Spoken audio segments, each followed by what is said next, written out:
Yeah, I think it's,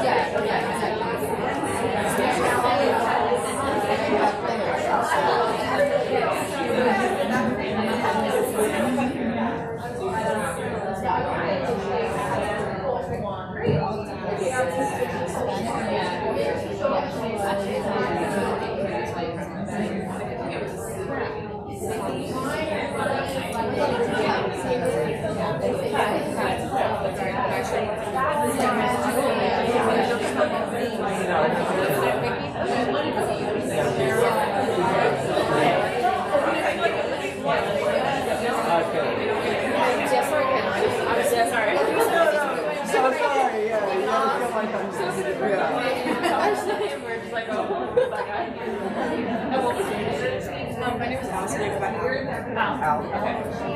Well, while we're here, we need a bingo. You guys got any bingo for I think they said they like to go.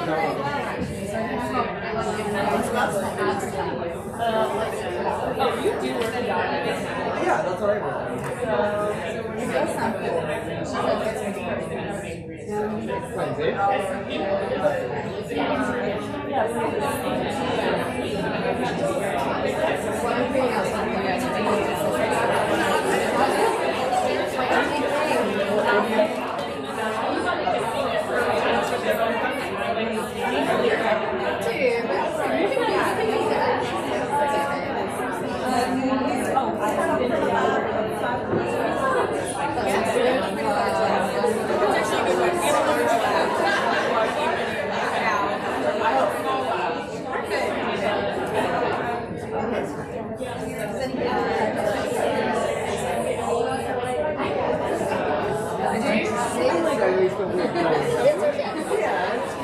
We do everything.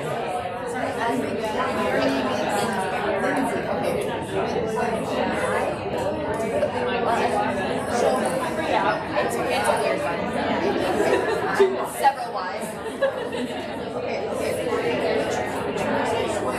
What do you still need? Go for everything. Well, we're doubling up. Okay. We can share a recent elevator. Oh, I see.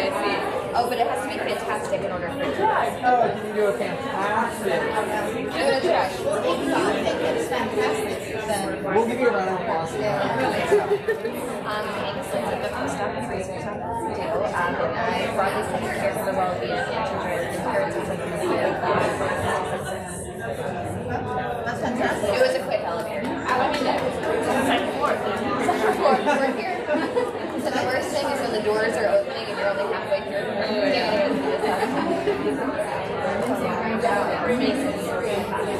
Hook up. My name is Margaret, or I go by Maggie for short. What all do you guys have so far?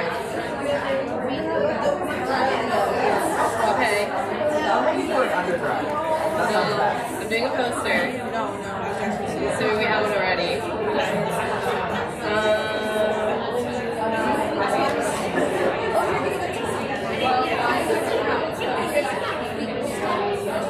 I think that's Helen.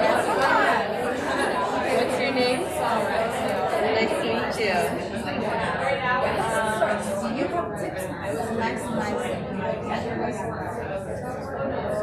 me? I've never been to the Gallup conference, but I do think I have one.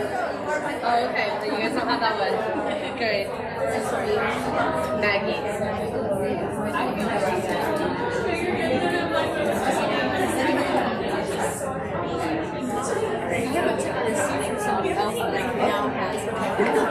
It was whenever you get overworked to just sit on the hot patio and nap for your guys open. And just so just like 5 minutes on that patio. Yeah. That's true. But it was Carolyn. I'm just kidding. Carolyn. And what's your name? Al. Nice to meet you. Good.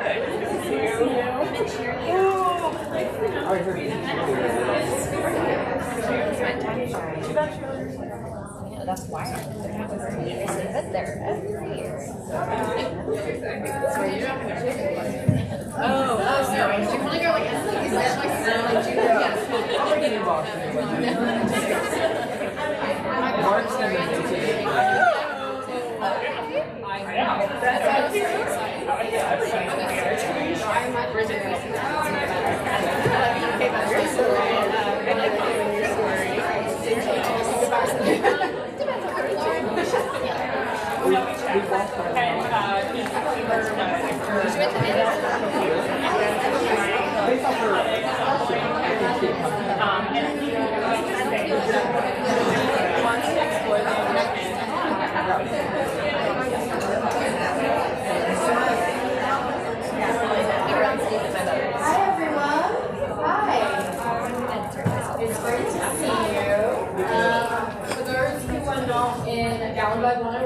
My name is Clare Harrop. I'm an associate professor at UNC Chapel Hill, and I'm going to moderate this panel as best as I can today. So we have count 5 speakers, which vary a little bit to the lineup because travel happens, and people get pulled into different things. So our goal is today is to really sort of chat to everyone on the panel, myself, and even others in the room about career pathways, how you got to where you are. We have some questions, but really the goal is for you guys to answer questions. These are pretty uncertain times in academic research, and we understand you probably have some questions from those. Most of us may not have the answer, but we can talk about like our different pathways and how we got there. So I'm going to just kick off with our, the first question. I'm going to start at the end. And I will say Lauren Schmitt is not here. She is the Chief Science Officer at Phelan-McDermid Foundation, and someone who moved from an academic medical center to a foundation very recently, but her flight is delayed. She says she's very happy for folks to find her and chat about her career pathway and the sort of options on why she shifted recently to that role. So apologies she's not here, but we have some great panelists. So I'm going to start at the end.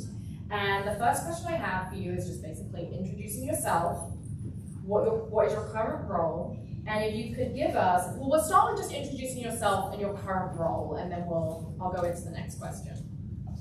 Hi everyone, I'm Ben Schwartzman. I'm a assistant professor of research pediatrics at the USC Keck School of Medicine / Children's Hospital Los Angeles, very long title. But my research focuses on transition to adulthood and specifically paid employment for adults with IDD. I am Lauren Bishop. I'm an associate professor of social work in the Sandra Rosenbaum School of Social Work at the University of Wisconsin-Madison. And I'm an investigator at the Waisman Center at UW and also an affiliate of several other institutes on campus, including the Institute for Research on Poverty, because a lot of my work is focused on social determinants of health and health disparities. And I do work on aging and health disparities in autistic people, specifically focused on aging pathways and trajectories. Hi everyone, I'm Ann Wheeler. I am a director of public health and a licensed neurodevelopmental psychologist at RTI International, which is a nonprofit research institute that's international but headquartered in Research Triangle Park in North Carolina. I also have an adjunct position at the Carolina Institute for Developmental Disabilities at the University of North Carolina at Chapel Hill. And my work is primarily focused in neurogenetic conditions across a bunch of different areas. So a lot of work we do is around newborn screening and helping rare conditions move in the direction of having earlier diagnoses, as well as clinical trial support for rare disease. So thinking about outcome measures, thinking about patient preferences for treatments, and thinking about both social and ethical issues related to gene therapies. Hi everyone,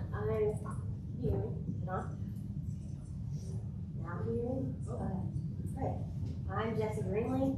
I'm the assistant professor of psychology at Lafayette College, undergraduate only college, small in Pennsylvania. I'm also the director of the neurodiversity lab at Lafayette, and an autistic self-advocate. Hey y'all, I'm Brittany Travers. I'm an associate professor in the occupational therapy program in the Department of Kinesiology in the School of Education at the University of Wisconsin-Madison, and I'm also a Waisman Center investigator.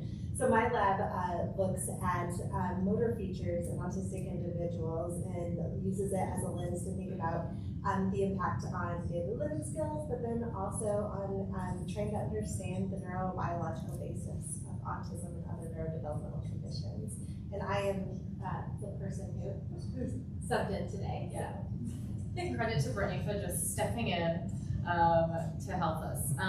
So my next question was, could you give us a brief kind of history of your trajectory and your training and positions today? Starting with maybe undergraduates through. Do it quick. Not too quick. I'll try to go quick. Undergrad, I went to UC Santa Barbara, worked with the Kegels and did direct PRT work with folks, and then realized I was interested in going to grad school and continuing research. I went to UCLA and worked with Jeff Wood and Connie Cassery there. Graduated, was interested in working more in the transition area. Not much research was going on, particularly where my wife and I wanted to live. So I then from there worked at a community services agency provider, an adult services provider, where I did job coaching and kind of life coaching too. And then through that program, I found a community college in the area that was a transition program for neurodiverse folks at Foothill College in the Bay Area. Worked there for 3 years. My wife and I moved to Vanderbilt. I kind of worked my way up through there as a consultant, then as a kind of lab manager, director, and then research assistant professor. And then that job at Vanderbilt led to my current position as an assistant professor at USC Children's Hospital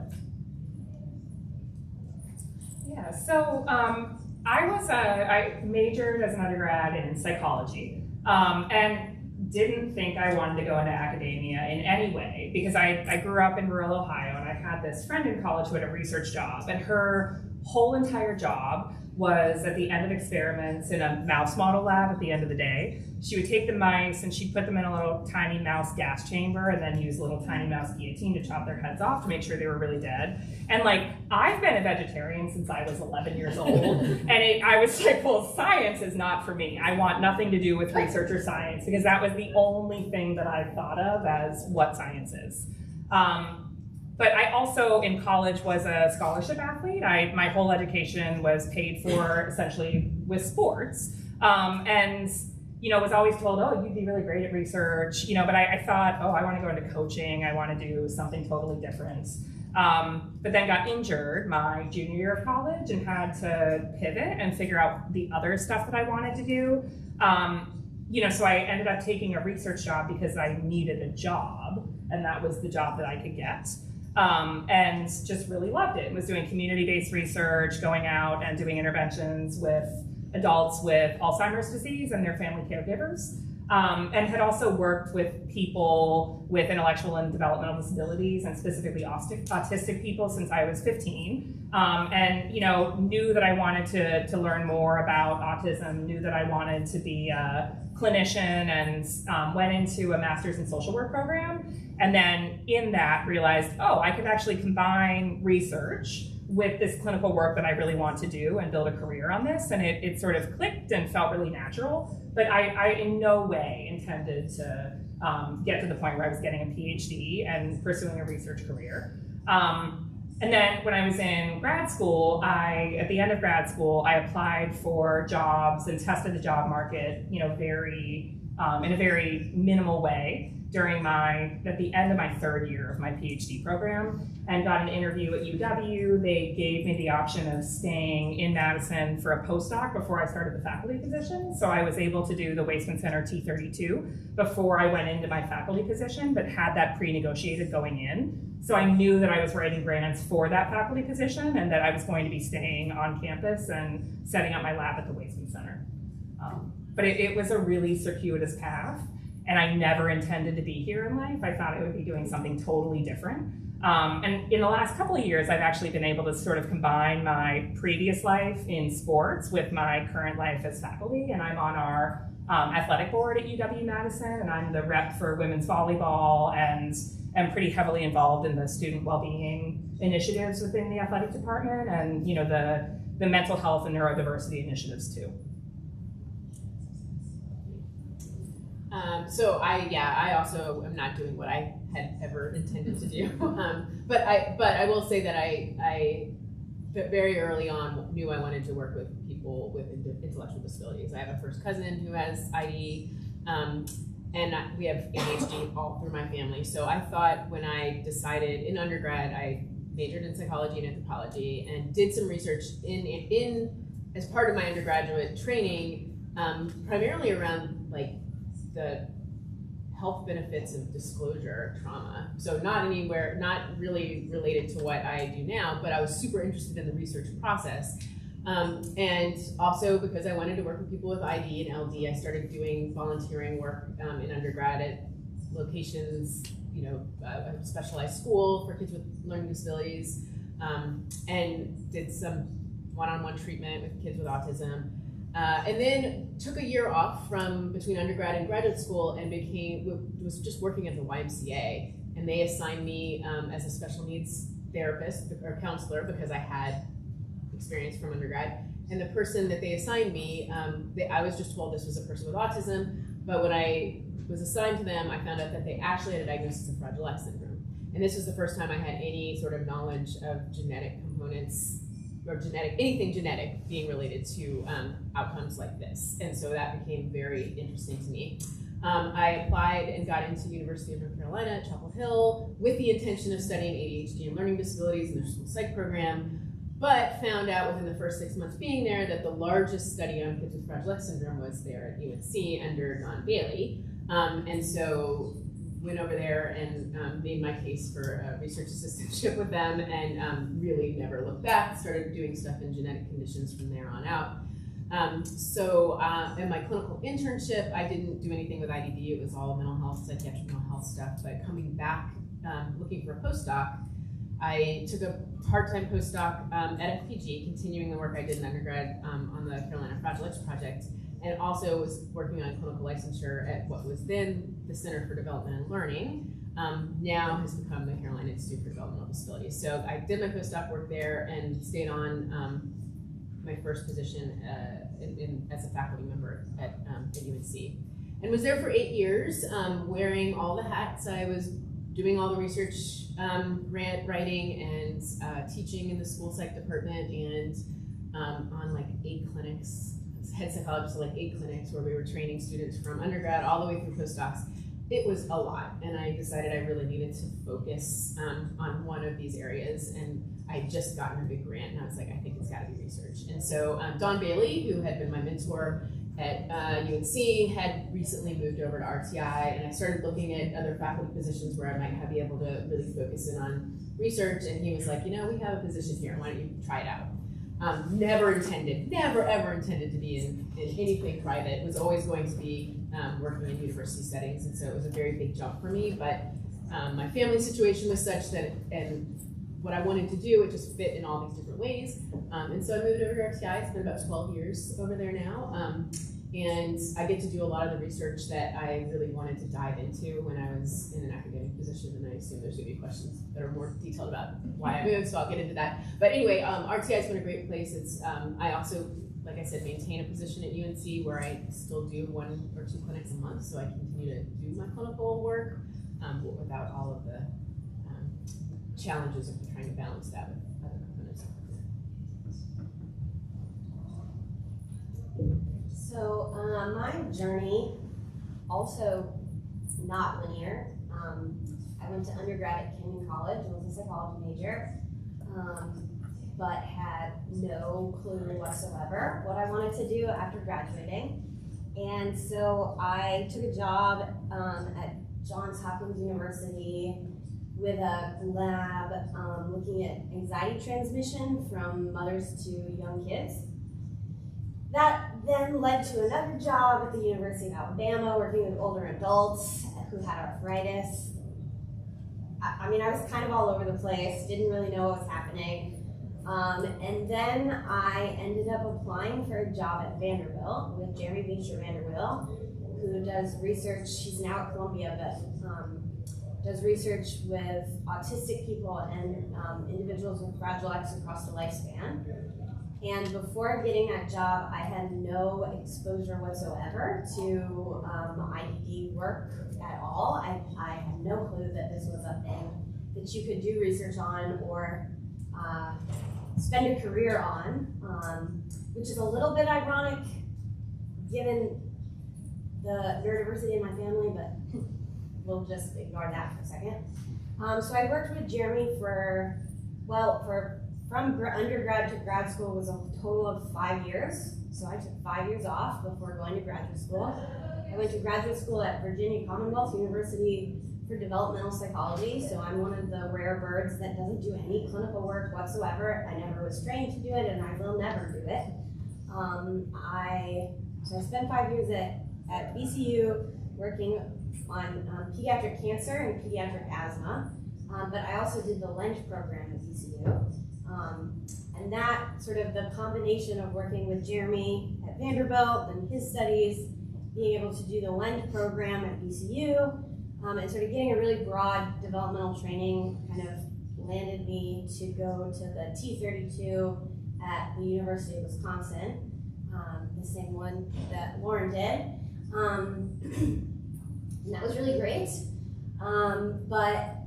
So once I was in grad school, I really always thought that I would be at an R1 university, writing as many grants as possible, getting out those pubs, R1, research all the way. And then I got a visiting assistant professor job at my alma mater, Kenyon College, for a year, and discovered that that was not the only pathway to doing research. And so that landed me at Lafayette College, which is where I am now, where my responsibilities are distributed around research, teaching, and service. But as an undergraduate-only college, I don't have graduate students. I don't have to write grants to keep my job. But I have the same research responsibilities and expectations as some of my colleagues at R1 institutions. So I do a lot of hands-on work with undergraduate students while doing my research. And so I'm not sort of in a traditional big university path, but I have found that it is a good one for me. So I went to an undergraduate only program at Creighton University, and admittedly, I really didn't have a great plan. I don't recommend this, but I literally followed my boyfriend to college. He's now my husband. I don't know if that makes it. I don't recommend it, but that's how we did it. And so it was really fun because it was my first semester there. I'd never even really dreamed about research or even academia in general. But I met a professor and we were at this event and she was like, "You should come do research with me." I was like, "Sure, let's do this thing." And very fortunately, it was very interesting. We studied adults' perceptions of children's rights, which I thought was really cool. And then when it came time to apply to graduate school and think about the next step, she really encouraged me to think about just research, because after 4 years in the lab and getting to kind of act like the graduate students in the lab, get to do hands-on research, I had fallen in love with it and realized that it was a much more creative process than I ever would have imagined, and a social process too. I was always worried that a life as a scientist would be really lonely, and it is not. But I knew that I was very interested because of a family history in Alzheimer's and really understanding the brain, but I took a kind of a different path than I ended up meeting Mark and Lauren Clare at the University of Alabama, and they were studying learning and memory in autistic individuals. And so I got to go and do that, and it was so awesome. But one of the things I found while I was there is that I am a very distractible person, and I couldn't stop looking at how many of the individuals I was getting to work with were moving in space. And so I was being taught, like on the ADOS, like here's, the things to look for eye contact or social bids. and I kept paying attention to the motor aspects, and that's when I knew that I wanted to study that piece of it. So I got to go to the Waisman Center and learn more about neuroimaging techniques, which was really awesome. And while there, I kind of had this feeling of like, I don't think I ever want to leave the Waisman Center. And so I left my my home as a cognitive psychologist to actually go to an occupational therapy program. And so I'm now an associate professor in the occupational therapy program. I'm happy to talk more about what it is like to leave your kind of primary discipline to go into a different discipline. But for me, one of the reasons that I decided to make that move was that the lens of occupational therapy, I just thought I had never really learned about before, and I just thought it was really beautiful to be thinking about meaningful participation. Yes. So I will let you introduce yourself and your pathway. Apologies, I'm always late. Okay, my name is Gaia Scerif. I'm maybe here to represent non-US based trajectories into academia, is that right? Okay. So I'm Italian in origin, but decided quite early that if I could save up money by waitressing a lot, I really wanted to see the world. And I landed being in the UK because at the time tuition fees were very low, and therefore I could afford studying somewhere other than Italy with very little waitressing money. And this sounds really flippant, but actually it meant interacting with a university environment that was very different from the Italian university environment. Their classes are huge, 1,000, 1,500 students per lecturer, as opposed to much smaller groups. And at the university that I was at in particular, by the time you got to your final year as an undergraduate student, you were really working in small groups, small seminars that meant really interacting with researchers, stroke educators who were so passionate and enthusiastic about what they were teaching. So I started off in biology, actually. I was a biology student to begin with. But through that process, transitioned into psychology because I discovered that my mentors in psychology were interested in the biology I was most interested in, understanding behavior over time. And in particular, one of my mentors got us to read what we wanted. And one chance discovery was an article entitled "Development Itself is Key to Understanding Developmental Disorders" by Schmitt, who at the time was researching children with Williams syndrome and Down syndrome. And so that is actually the reason, that article, that experience, that journey of doing seminars and being told, read what you want, which is what sometimes we do as researchers. Why don't you read this and that, is what led me to think, I want to work with that lady on what she was doing. And so I picked up and I went to London and I interviewed for PhD positions with other people as well. And of course, it was all going to be down to funding, because I couldn't afford not having a scholarship for a PhD position. It was too expensive. And I was lucky to secure one to work with Schmitt. And I hadn't really thought that I was going to work with developmental disabilities. At the time, the term disorder was used a lot, neurodiversity, neurodivergent groups. But I really fell in love with that process because the team of other researchers thinking about the social aspect of science, the other people I was surrounded by were all interested in trying to understand differences in development and studying them as early as possible, given that the conditions we were working with receive an early diagnosis. I mean, I hadn't really thought that I would do that, but that it was the people around me, led by Annette, but all the postdocs and PhD students in the team, that made me realize I really loved that work. And it was the people that we met, so the families I visited and the children I visited, that kept on reminding me how interesting it is to study development. Now, in fact, that was interesting as a biologist too, so I hadn't lost that in the context of intellectual disabilities that are associated with genetic etiologies that are identified. In fact, the biological angle is just as informative and interesting. So it was interesting that it stuck with me, this focus on both behavior and cognition over developmental time and neuroscience methods. Was something that seemed really still useful and interesting in studying trajectories. So then after my PhD, I met my now husband, and just like someone else, I just didn't want to have a part-time marriage. So I followed him around. He's not a psychologist or a neuroscientist, he's an ancient historian. And so the best place for him was Oxford. So at the point where he moved, I thought, you know what, I'll just pay attention to the job adverts that come up. And I applied, not thinking I'd get it. If any of you are from a UK setting, I had not been an undergraduate at Cambridge or Oxford. I'm not white, British. I'm not white either. So when they shortlisted me for a job, I really thought I was the equal opportunity candidate on the list. I ticked all the boxes. I'm a woman, not been to Cambridge or Oxford, not white, not British, blah, blah, blah, all that. You know, that was the kind of imposter syndrome that, that was with me at the time. But they did offer me the job. And why is that? I think I made a strong bid that looking at development and neurodivergent development is something that adds to all aspects of psychological science.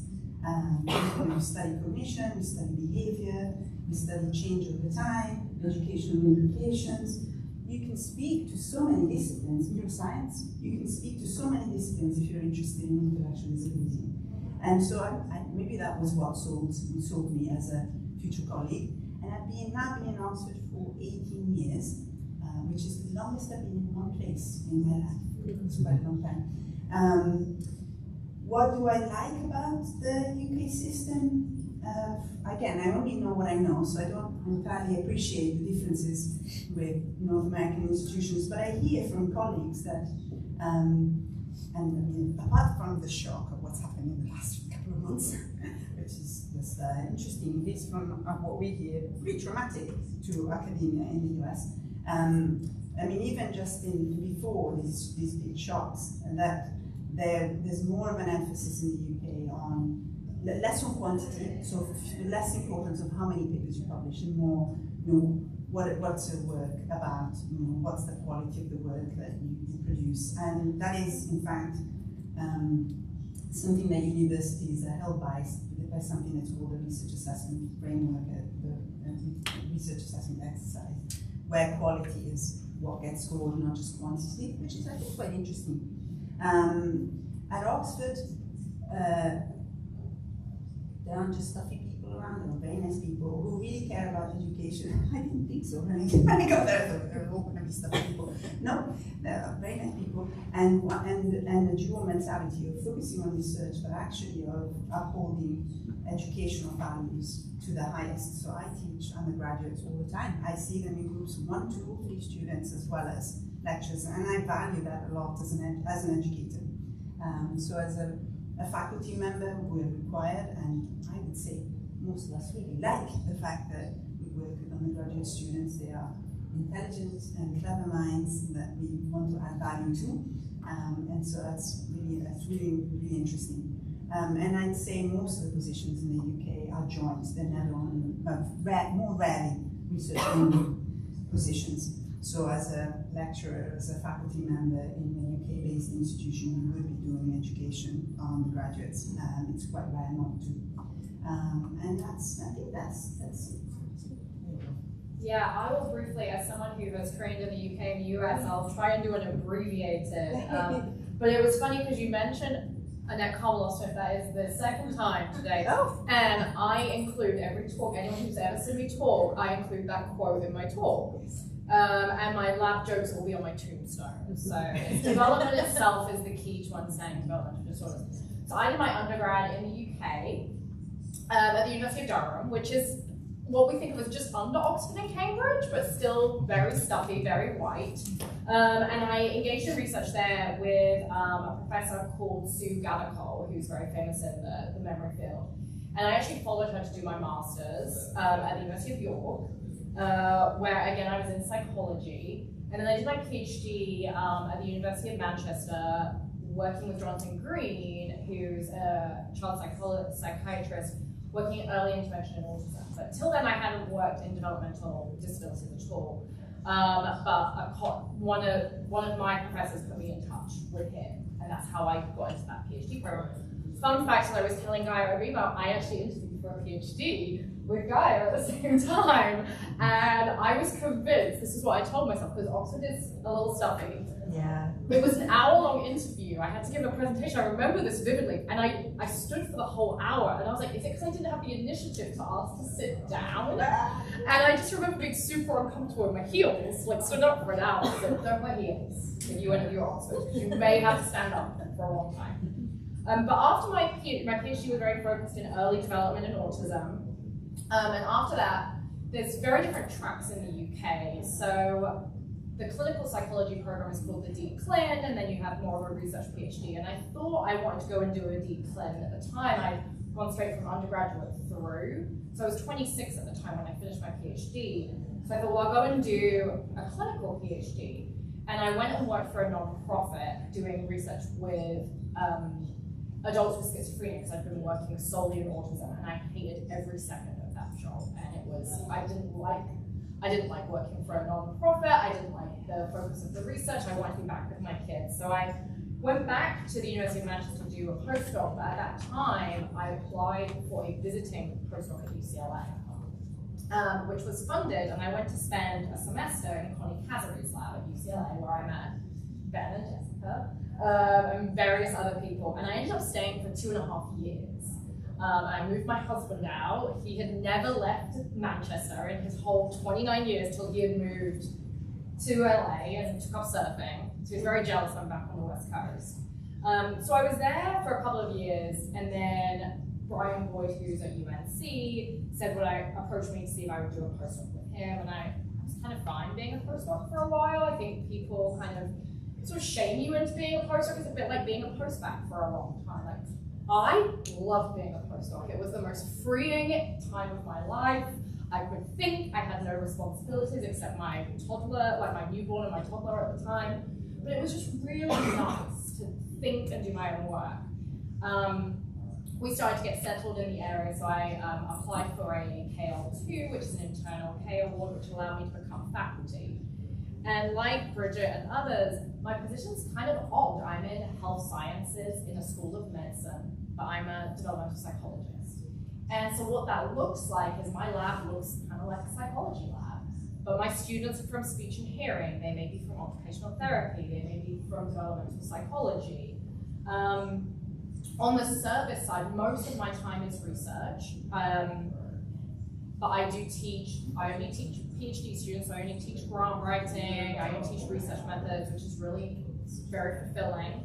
And then I do a bit of service as well. So a slightly different, you often hear about IDD and autism research as being in academic medical centers, so it's a slightly different fit to a more traditional position.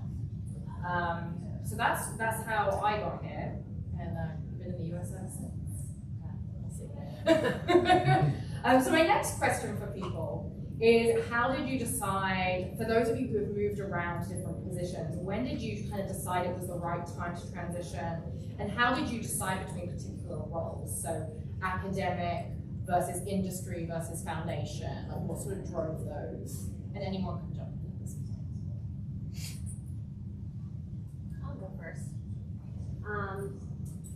So I have been working in a university for a very long time. I'm not going to tell you how old I am. I look a lot older. I am older than I look.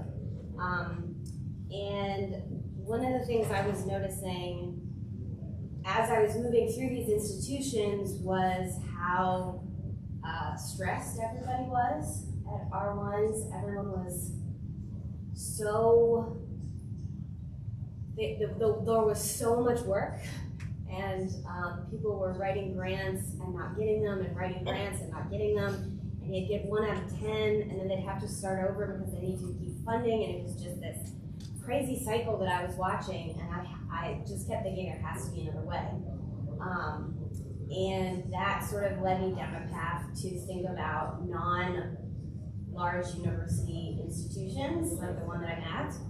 And I sort of started going down the liberal arts path, which most people assume is heavy loaded teaching and that you can't really do a lot of research, and that's really not true. I do a lot of teaching. I teach undergrads all the time. That's part of my job.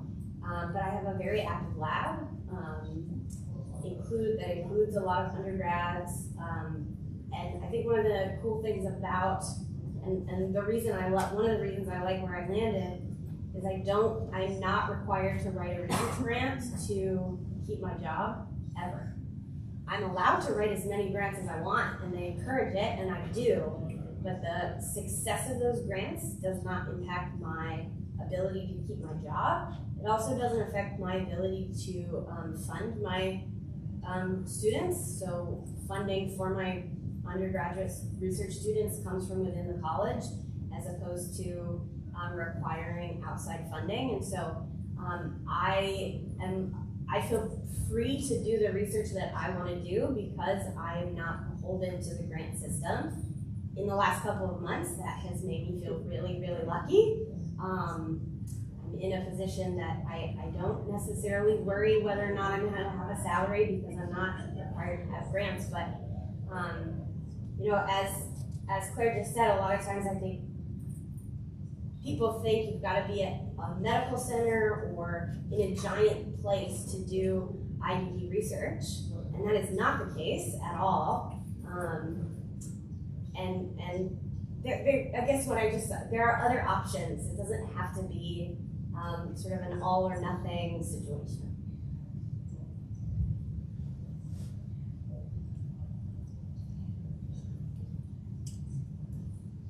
So I already mentioned a little bit about my reasoning for moving from academia, but I can give a little bit more. So I always intended to be in academics. That was my plan. I wanted to work with students. I wanted to be in a medical center that was grounded in academia. So I was very happy to be working at UNC. But I was wearing all of those hats, and there was no clear pathway to get rid of any of them. And it was a very bumpy and challenging pathway to even get the promotion that I would need to be able to do the things that I wanted to do long term. And so I went through all the processes to try to make that happen. And I sort of went to RTI a little bit kicking and screaming. The only reason I did it was because I couldn't get where I wanted to go at UNC and because I couldn't move my family at the time, to be completely upfront about it.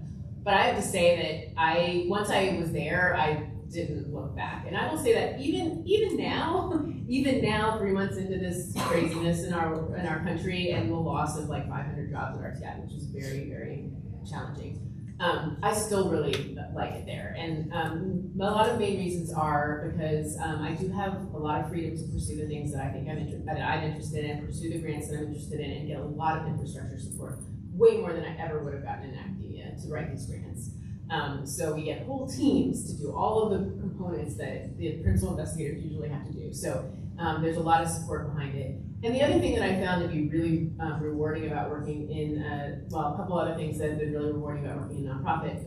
One is that within RTI, I get to be exposed to and do work and do research that I never ever would have had an opportunity to do in like the more sort of disciplined, siloed settings within academia. So, I currently work very closely with people who have biochemistry degrees and people who have public health degrees, people who are epidemiologists and people who do app development and people who know everything about AI. I mean, just like data people, like all of these people we get to work with very closely. So that's been really exciting, and getting to do stuff that I work with pharma companies and thinking through the best ways to engage patients with Angelman syndrome, for example. I mean, that's not something that I ever would have thought I would do, but I really find it highly rewarding to be able to do that. And then also just being able to work in nonprofit. We bring in money, but it goes right back out, which is kind of a cool thing to see how that happens. It does have a corporate structure, which was really hard to get used to, but now that I'm used to it, I find that it's a very, very rewarding way to do the work that you want to do. My biggest challenge in moving in RTI from a more clinical setting was the loss of students and the loss of the ability to be with clients and do clinical work. But being able to sort of carve out a little niche within my work at RTI has been really good. It helps me ground myself in what's important to be studying within the RTI setting. So.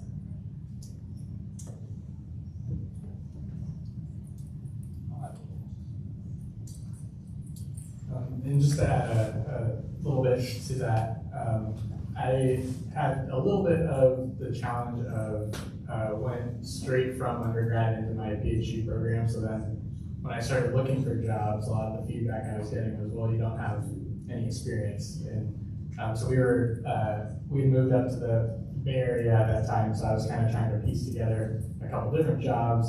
I had applied for maybe, I don't know, 25 or 30 different jobs and gotten similar feedback.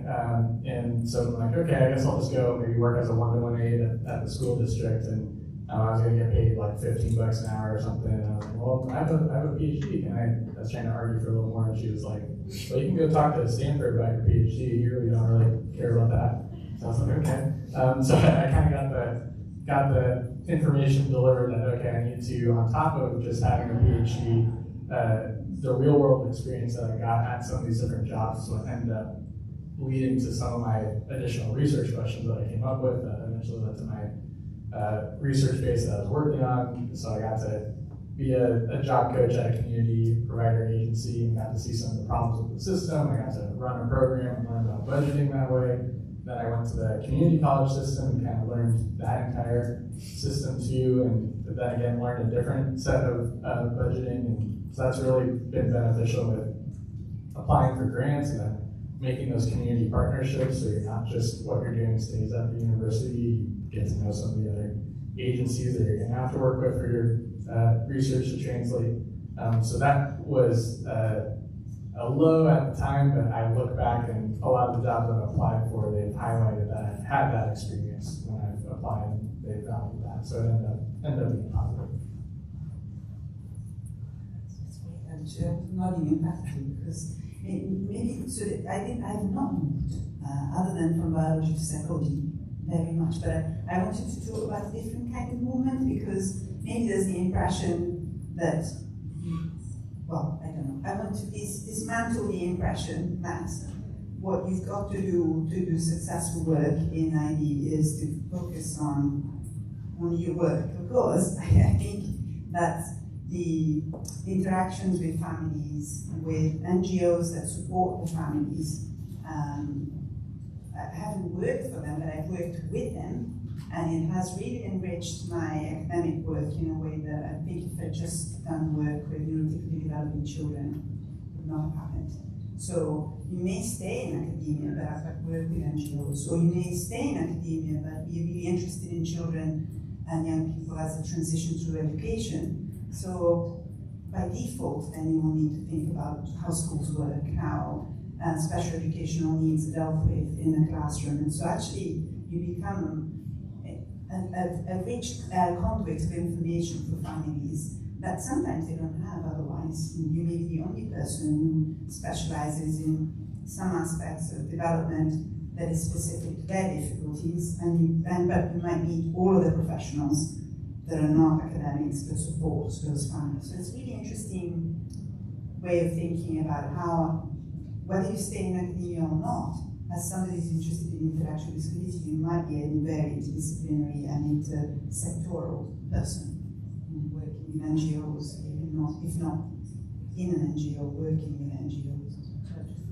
But as I was listening to you, I was thinking, oh yeah, these are the people I like to meet, and I like to talk to families about, and people with that experience with education as well as research are in many ways richer than just researchers. So just want to put that out. And the other one was, don't forget your family. Like I think what a lot of us have said, we make decisions on the basis of living together with your partner, which is pretty important. So, yeah. And sometimes it leads to chance encounters or situations that then end up thinking, oh, I hadn't thought that I'd done that, but actually I am really enjoying the circumstances that I've got into in order to maybe stay with my partner or be around other children growing up there, all that sort of thing. Yeah. There's another perception of academia is that you must put that aside and not think about that. I don't think it's a good idea. Yeah. Actually, I'm going to share really quickly about decisions to not move. So we've talked about decisions to move, but I think many of us have probably also made decisions to not move. And a couple of years ago, it was like that period after the pandemic where, we were all stuck in our houses for years, and it felt, the energy just felt really stagnant. And I was at the place where I was like, a change might be kind of nice. Like, it might be good to mix things up a little bit and, look around, see if there are other options. I'm very happy with my job, but, I wonder what the other options are out there. And I went on a sort of light job market, only to places that I would truly be interested in living, that I thought were maybe more compelling locations than Madison, Wisconsin, which is a great place to live, but it's a, college town, essentially. And for me, it was when I actually went out and compared what the opportunities were elsewhere, that I realized how good my infrastructure was at UW. And the other part of it too is that I'm a single parent with full custody of my 10-year-old, and my parents live in Madison, and they are the people who watch my kid when I travel, and so she's hanging out with grandma and grandpa all week while I'm here. So for me, part of it was also my parents really didn't want to relocate. They're really happy in Madison. And they're in their 70s now, and I want to make sure that we stay around them and spend a lot of time together. And also, it's really important to have them around for my own personal well-being and ability to maintain my life in the way that I want to. So my decision to stay was both professional, because when I went out and looked at even really great institutions and had great offers, it didn't give me anything additional that I didn't have at UW-Madison. And the life stuff made staying really compelling. And just my setup at UW, I have a 7-minute drive to work. I have a 5-minute drive to my daughter's school. I can walk everywhere. I have a support system. And that was really important to me. But I'm glad that I went out and looked around to see what the other options were, and was really certain that what I had was the right thing for me.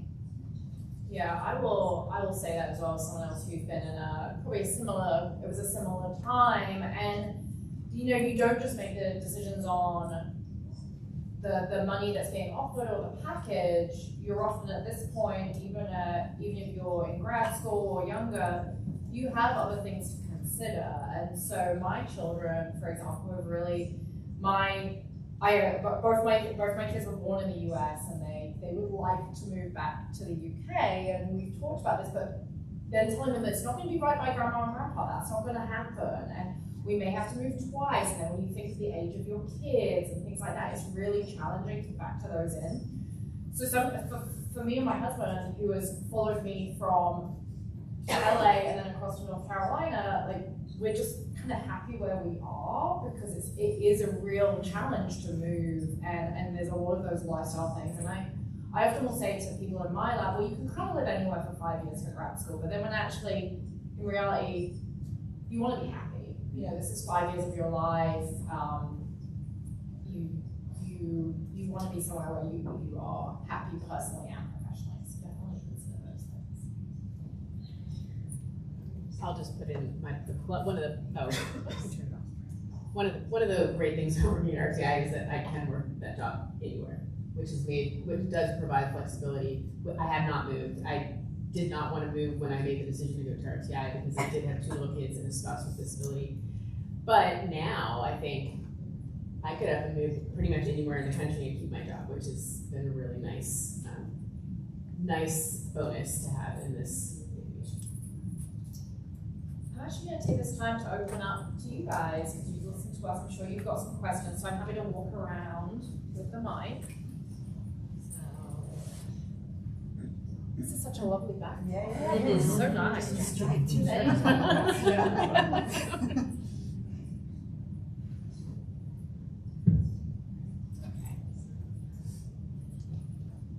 Hello. So many of you have clinical background as well as research background, and I'm really interested in doing both in my future. But it seems like, at least in OT, it seems like those are kind of limited opportunities. So I wonder if any of you could speak as to like what that looks like for you, whether that's like separate jobs, being a clinician and a researcher, or like how do you even create those opportunities if they don't exist?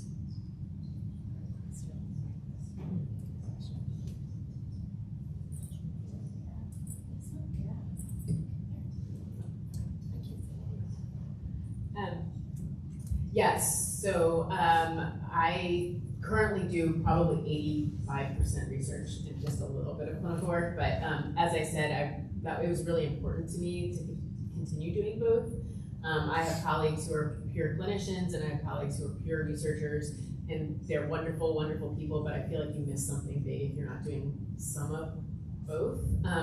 So what my biggest recommendation would be is to study what you do. Like, you know, one of the problems I had before I moved to RTI was that I was really interested in doing research in genetic conditions, but my clinical work was not genetic conditions. And so that makes it a lot harder to do both. And then, you know, another layer is if you're teaching and that you're not teaching the same things that you're studying or doing or working with clinically. So I really try to make sure that the clinical work that I do is grounded in the research that I'm doing and vice versa, so that the research that I'm doing is informed by the stories I hear from parents or the needs I hear from the communities that I work clinically with. And so that I would just make sure you're pointing yourself in that direction. It's very easy if you really want that job to be able to say, oh, I'll take this, I'll take that, you know, but then you end up being really spread out and spread too thin, and it makes it much harder to be able to do it. Yeah, so I actually made the purposeful decision to stop doing clinical work.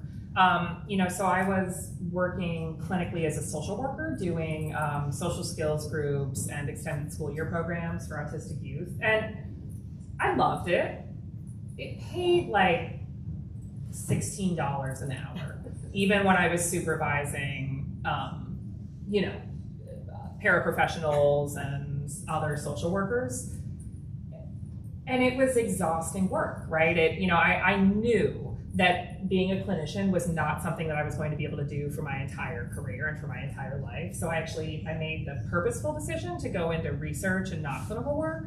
I do really miss seeing clients and seeing, and working in the community, working in nonprofit agencies, but I miss it sometimes, not all the time. And now I do. So I'm a social worker, so I can't diagnose autism clinically, but I can do ADIs and ADOSs, which I do with our longitudinal sample of aging autistic adults who we're recruiting right now for our Autism Center of Excellence study. So that's the way that I have my hands slightly in the clinical world. I also prioritize bringing in graduate students and postdocs who are neurospicy. So a lot of my trainees are, we've sort of restructured my whole lab in the last couple of years to be, an inclusive lab where we start from a neurodivergence lens, and then all of the neurotypical people have to adjust to that rather than the other way around. So it's not clinical work, right? Because I'm just mentoring my students who are not my clients in any way, even though I do talk to them about life problems sometimes, as we all do with our mentors and mentees. But so I don't do clinical work, but I made that choice on purpose because I knew it wasn't for me in the long run. And I knew that I didn't want a social work career where I was making indefinitely 40 grand a year, doing work that was exhausting and, eventually moving up the ladder to do supervision, because it just wasn't something that really excited me in the long run, even though I really enjoyed it. I'm not a clinician, but I'm just thinking about your description of your interest in your professional work and observing mentees, so previous students who've become clinicians, either in fact educational psychologists or occupational therapists. What's been really interesting is that I think the happiest ones have been, the happiest mentees are the ones who've observed what they want, and then sought opportunities to maintain some involvement in research, if that was what they really enjoyed, while still doing clinical work. So that's the case for an educational psychologist who has a caseload, and in the UK that's pretty big. But we keep on writing to each other and co-authoring papers with the team because she brings her professional expertise to the papers we write. So in that sense, and she's not paid by us, but we continue to work intellectually together. Maybe that's something worth considering, that there are routes to staying affiliated to academia if you're a professional, and vice versa, I guess, if you're in academia to work with such students who are now professionals, that make the job much more interesting for everyone.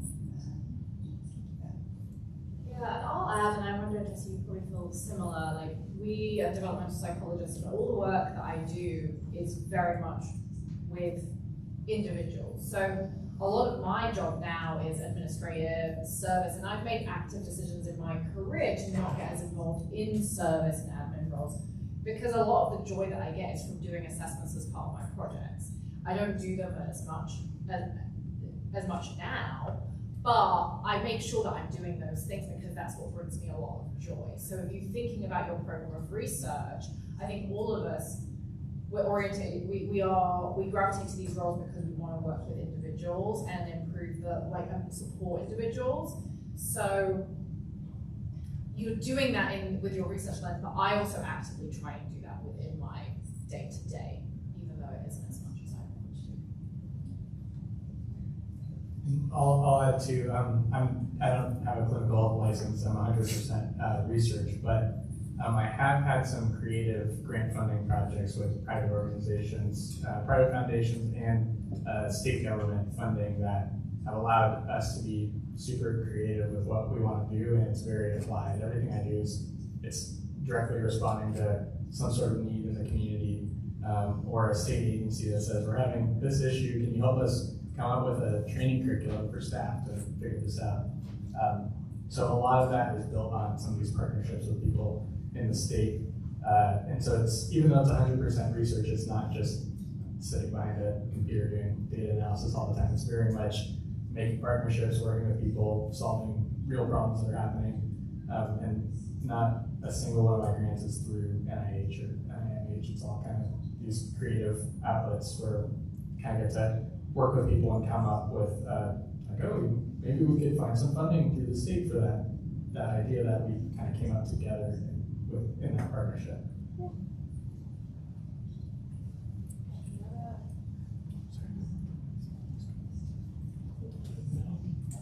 Hi, my name is Margaret Johansson. I'm a first-year PhD student in clinical psychology at Florida National University.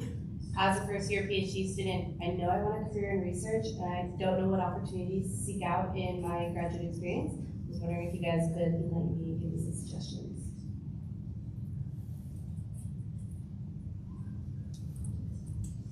I'm gonna jump in with a quick one. So when I was in my PhD program, I had a mentor tell me, like, okay, so you're done with coursework, right? You finished your second year of the PhD program, you're done with coursework. This year, why don't you just say yes to everything that people ask you to do, right? So if somebody says, hey, here's this conference, I'm gonna send you this information, send an abstract in, right? If somebody sends out something, that's an award, apply for it, right? And I'll write letters for you for all of these opportunities if you need them. But like this year, why don't you just say yes to everything and see what sticks? And that's how I ended up at the Allenberg conference for the first time, actually. So. Yes, that's, unless you have strong views, and in fact, quite quickly, you develop them actually. As you take opportunities, you discover what you like and you don't say yes. Then comes a time to say no. But as a graduate student, and I would say learn as much as you can, and be not by saying yes, being exposed to many different things. Eventually, you'll have to narrow things down and put a stop to this. This is not the time.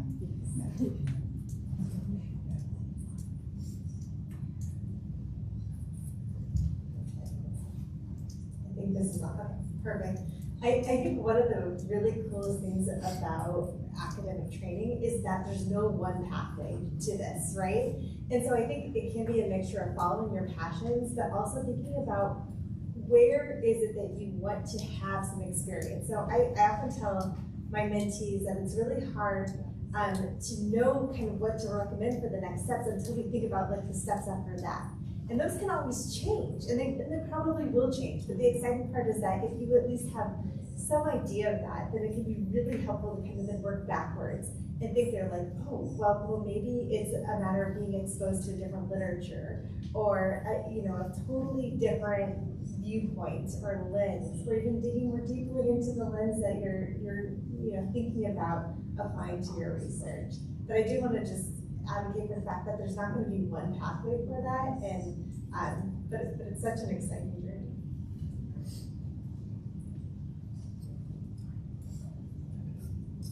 Yeah, I'll just add, I mean, it seems like you're sitting here in the front row at a session about career pathways, so you're already in the right direction. But not only saying yes to things, but exposing yourself, and not only exposing yourself, but talking to people, like just getting to know who's in the community that does the work that you're interested in doing, just building those networks. And then, at some point you do have to write a lot. So practicing that, wherever you have an idea, or you're working on a project and you can jump in and do some writing around it. Scientific writing is definitely a skill you have to hone to be a researcher. And so doing as much of it as you can in whatever opportunities you're offered. And then if you want to be a researcher, you also have to be able to write grants. So getting that exposure, through mentors, to be able to practice that, knowing that most grants don't get funded, and getting that nice tough skin around that is important as well. I might add around some of the networking bit that I have found. So when I first started graduate school, I thought, oh, collaboration means like finding the big names and going and like trying to get a paper with them. That was the way to do it.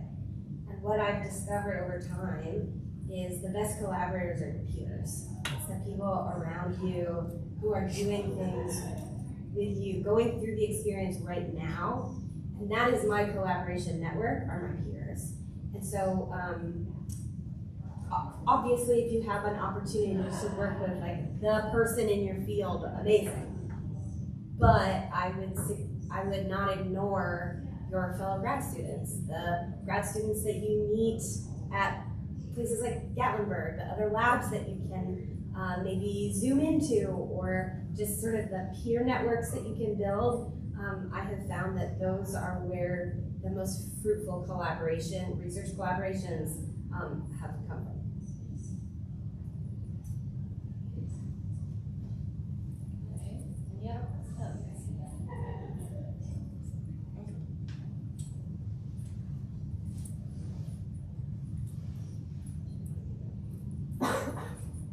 Hi, I'm Juliana, and I'm an undergraduate at the University of Michigan.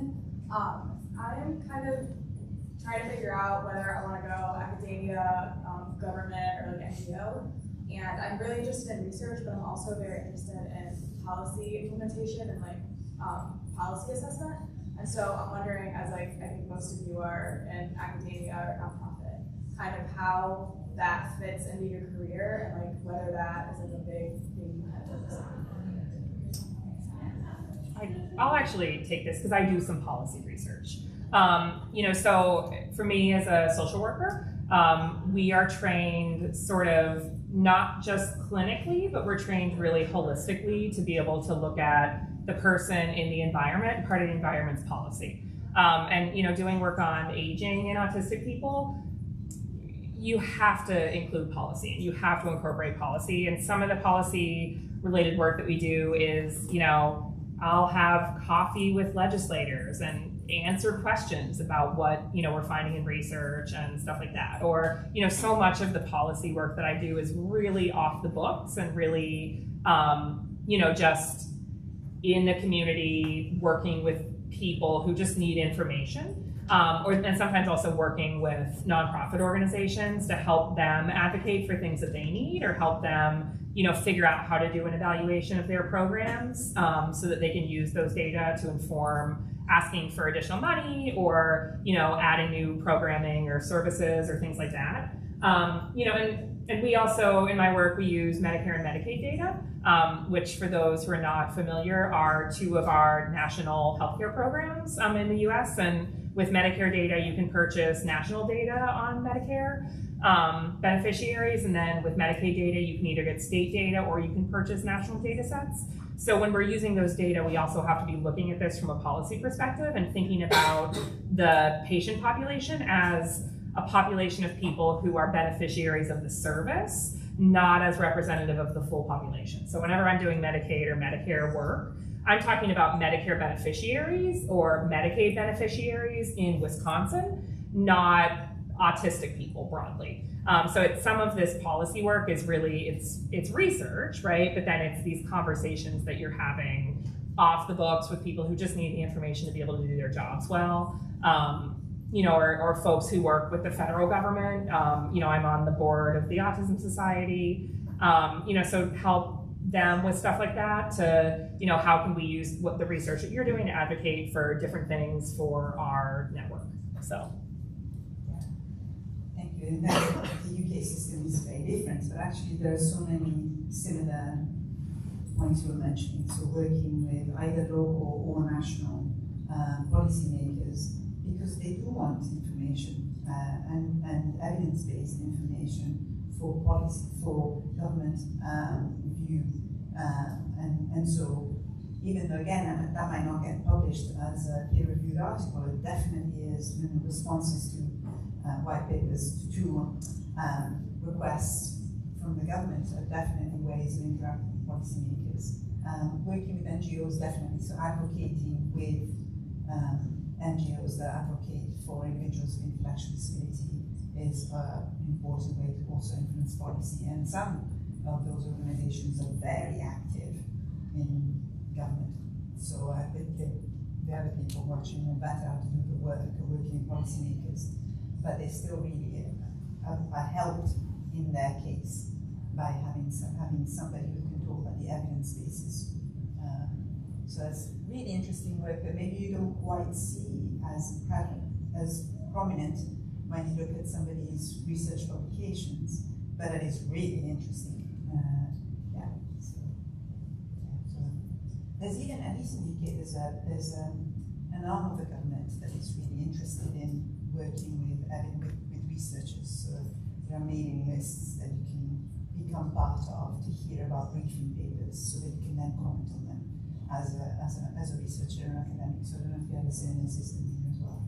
And I should also add too that the work the advocacy and policy work that I do, it cannot, because I'm a state employee, it can't be in my official role, right? So I have to do this on my own time because as a state employee to the University of Wisconsin, my job is to serve the needs of the state, not a particular political position or things like that. So anything that I'm doing in this realm is something that I'm doing in the evenings or on the weekends, and it's not something I get credit for, my job, but it's something that's really personally important to me as a citizen and as somebody who likes to embody the work that I do in my personal life too. I might add sort of as an undergraduate student who may be looking to move on to additional training and education. Graduate school and undergraduate is like looking for programs is a really different process, and there are going to be graduate programs and people that you could work with at programs or specific researchers who might combine some of those interests. And so maybe you don't fit into a specific, for example, maybe clinical psychology is not exactly the right fit. And so you might have to get a little creative with the types of programs that you look for, but as an undergraduate student, I might, like if you were in my lab, I might suggest looking at what kinds of training are you gonna need to meet some of these goals, where do they actually overlap, and what kind of training can you go out and get via graduate school that meets some of those goals. And it may not be the traditional developmental or clinical psych group. It may be a public policy or public health master's degree, or social work, but with a program that has a very particular emphasis on combining research and public policy, because not all of them are going to do that. And so that would be sort of, as an undergraduate, I might recommend to you sort of looking for some of those programs that meet your specific educational goals and needs. Yeah, I think that's all I'm going to say.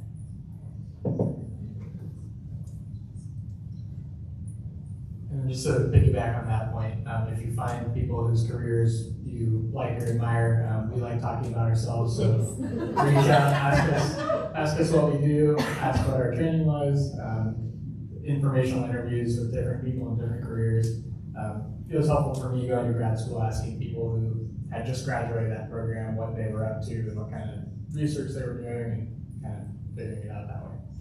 Yeah, you just completely read my mind. Getting that, think about the program, but also think about the people. So there may be, as you read policy pieces, who writes the responses to, who are the academics who get angry if something gets published, and then they might be located in a great graduate school that has the opportunity to give you broad skills, but then do your research project mentored by such a person. So you think both about the program and the people.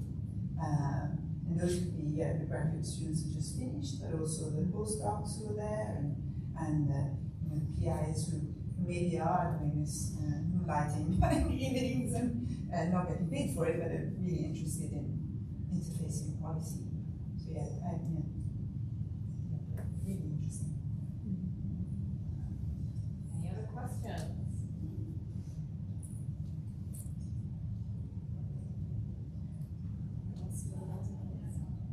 We have time maybe for one. We have time for one more question, or I can go from my prepared list. This might be a good one actually to finish with. As we're kind of in very uncertain times right now, so one of the things I think we're all aware of is like the priorities of our research is shifting every day. But what are the sort of trends and emerging opportunities in IDD and developmental disabilities research that the early career researchers should be aware of, maybe taking opportunities to get involved in that work, to kind of stay at the forefront, acknowledging that things are very turbulent.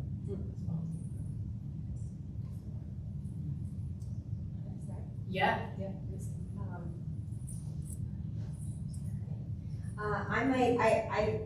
When you said this question, I was sort of like, oh my gosh, you want me to tackle what now?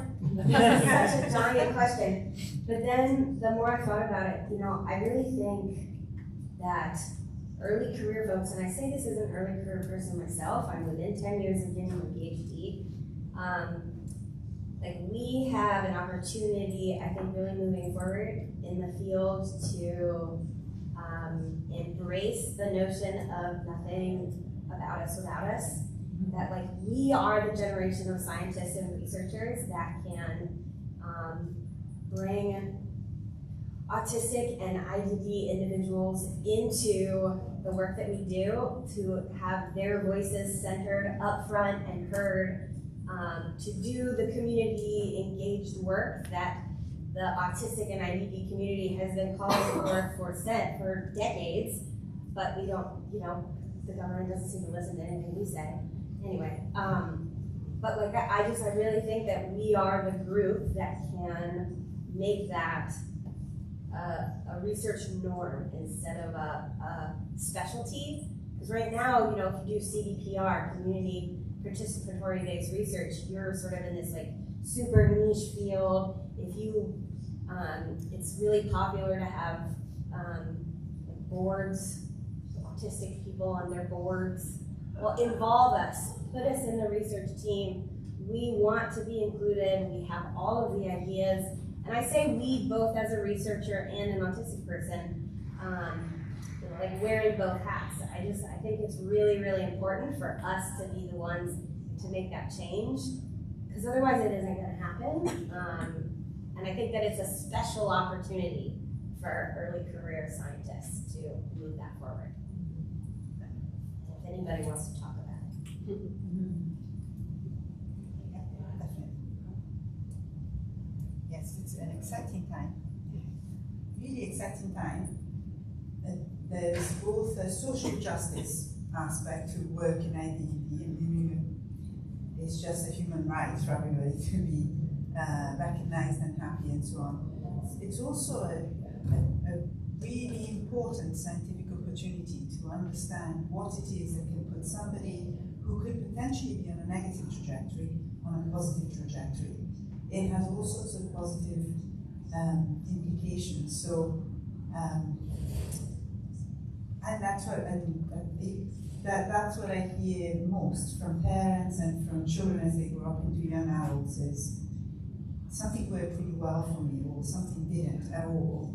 Can you give this information back to younger children and families with younger individuals to put them on a positive trajectory?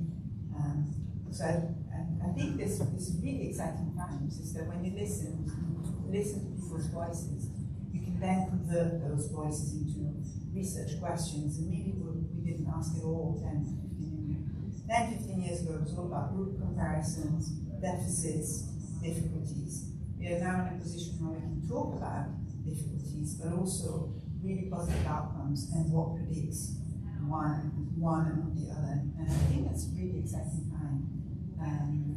And some of that work doesn't have to be really expensive.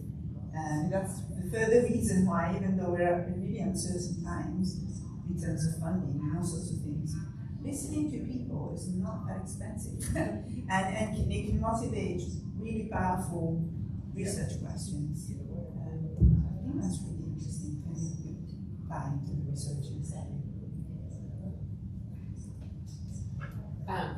I agree with the excitement around personalized health studies and making sure that patient voices are heard very loud and clear and are at the table. I also advocate for genetics. I think it's a really, as far as like where IDD is going, there's more and more conditions that are associated with IDD that are now being traced to genetics, and it opens up a lot of areas of study. There's things that I do, like, okay, with knowing a known cause for a condition, now we have opportunities to identify very early on, which can potentially provide earlier intervention and training, early intervention and supports that can improve quality of life for an individual. It opens up the possibility of treatments, medical treatments, which also then spins off into all kinds of questions, right? Like, when is it okay to treat a neurodiverse profile? When is it not?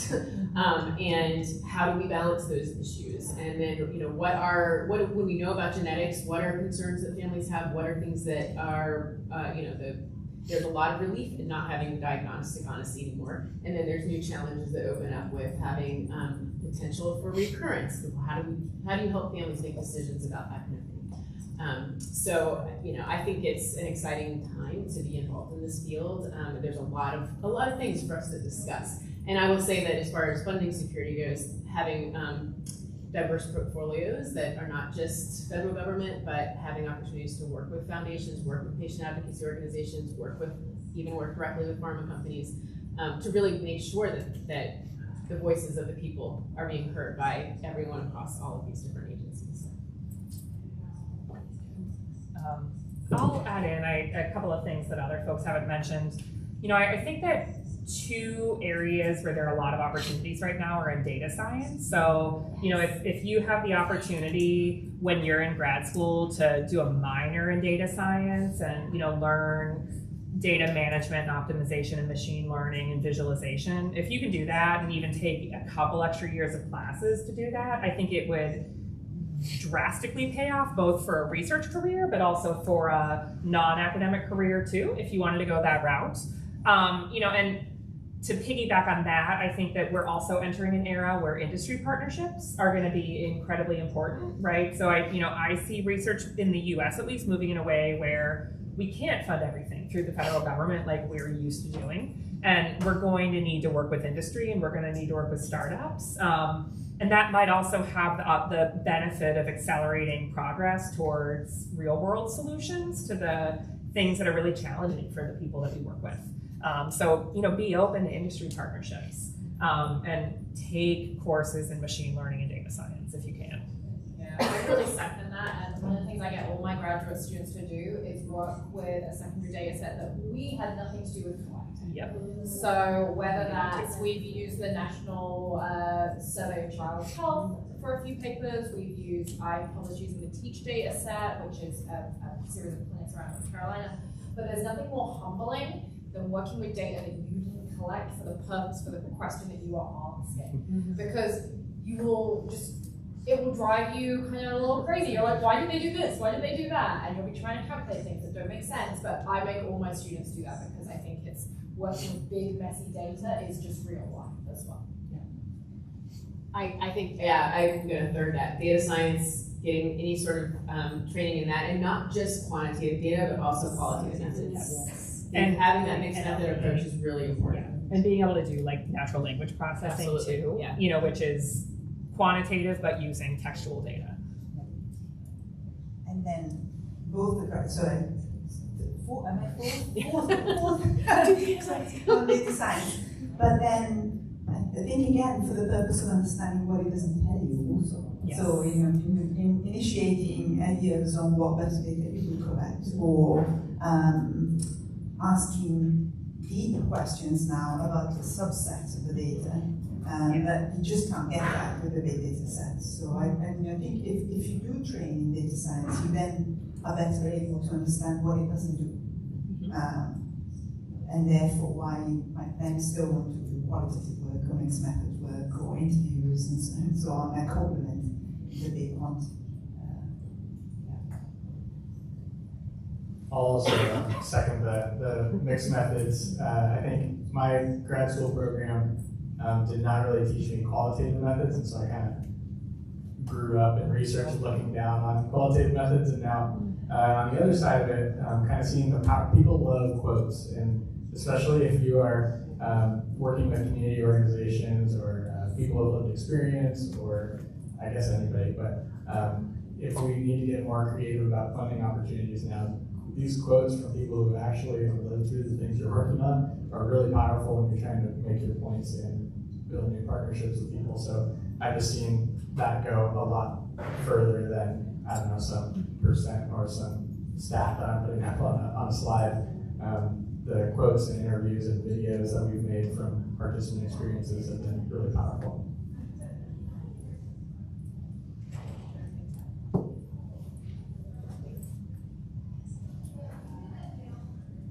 Yeah, I want to second everything that you all just said, and I also think that one of the things that is really important for us to be thinking about is just how we, as people who are interested in research, can help be bridges to potentially anti-research sentiments.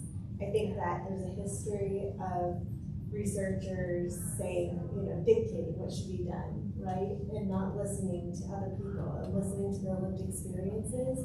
And so when I hear about, including individuals with lived experience in every element of the research process, I see it as something that is fundamental, not only to enhancing the science that we get to do, but also in bridging between the science and the community and the world at large. Because it's only by listening and doing the research and creating these virtuous loops that I think we're going to be able to really, really demonstrate the power of research and research partnerships.